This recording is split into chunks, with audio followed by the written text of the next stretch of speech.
noong nakaraang linggo sa isang bayan sa hilagang kabisera ng Kenya, sa Nairobi. Nasa 40 katao ang nasawi matapos umapaw ang isang dam. Ang tubig mula sa lumang Kajaibo Dam ay nagpabaha sa mga bahay at nagdulot ng pagkakabara sa isang pangunahing kalsada. Ang mga baha na dulot ng kakaibang malakas na pag-ulan ay kumitil ng dosenang tao sa buong silangang Africa mula Marso. Ating saksihan ang mga kaganapan na nangyari sa Nairobi noong nakaraang linggo.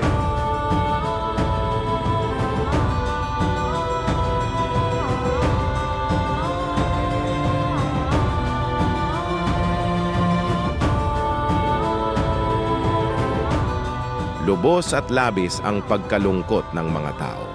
Marami sa kanila ang nagsisikap na mailigtas ang anumang maaari nilang maisalba. Sinubukan nilang alisin ang kanilang mga gamit at damit pero hindi nila alam kung saan sila matutulog pagsapit ng gabi. Patuloy pa rin ang mga pagsisikap sa pagresponde, ngunit bigla na lang umulan kaya't mas lalo itong naging mahirap para sa kanila. Ang insidente ay nangyari bandang 3:00 ng madaling araw at habang sila ay natutulog, bigla na lang may narinig silang dumadagundong na tunog. Sinubukan ng ilan sa kanila na lumabas upang makita kung ano ang nangyayari, subalit bigla na lang nagkatubig na ang kanilang mga tahanan. Ilan sa kanila ay nakaligtas, ngunit marami ang hindi hanggang ngayon. Nasa 42 katao na ang narecover na bangkay at ngayon ay nasa morgue na. Pinayuhan ng mga tao na lumikas sa mas mataas na lugar, ngunit nababahala pa rin sila dahil hindi nila alam kung saan sila matutulog sa pagsapit ng gabi.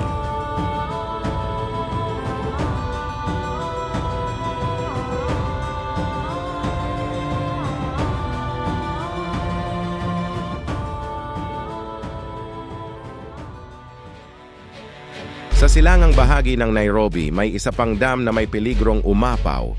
Ito ang overflow channel ng Mina Dam. Sa Nakuru County, mayroong matinding pag-ulan sa nakaraang linggo na nagdulot ng mga flash floods at nagresulta ng pagkasawi ng dosenang tao.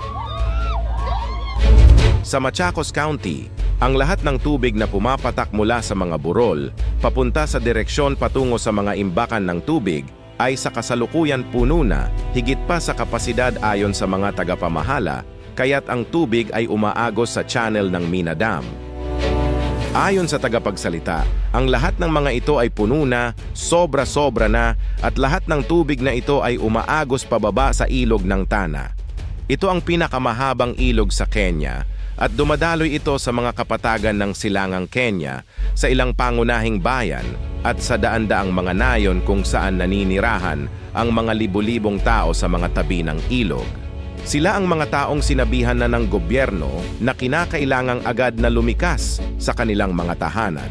At nang umapaw na ang ilog Tana sa ilang mga lugar, kabilang dito ang bayan ng Gisa, kung saan ito ay nagdulot ng pagkabara sa pangunahing highway mula Nairobi patungo sa Gisa. At ito ang nagtulak sa mga tao na subukang tumawid sa malakas na agos sa mga bangka dahil hindi na nila ma-access ang highway o makarating sa tulay. Makikita sa isang video na may bangka na nagpupumilit na tumawid na puno ng maraming tao, ngunit sa kabilisang agos ng tubig, ito ay natangay at tumaob. At sa insidenteng ito, naitala ng mga lokal na otoridad na mahigit sa 20 katao ang nasawi sa trahedyang ito. At kasalukuyan patuloy pa ang pagsasagawa ng search and rescue operation para sa mga nawawalang iba pang mga tao.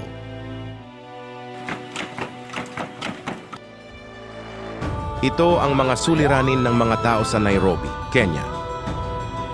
Marami sa kanila ay nahihirapan sa paglipat nila mula sa isang lugar papunta sa isa pang lugar. May libu-libong tao rin na naninirahan sa tabi ng ilog, nagpapalamuti at nangingisda. Ito na ang kanilang tahanan at wala silang ibang mapuntahan. Noong dulo ng nakaraang taon, ang lugar na ito ay tinamaan rin ng matinding tagtuyot.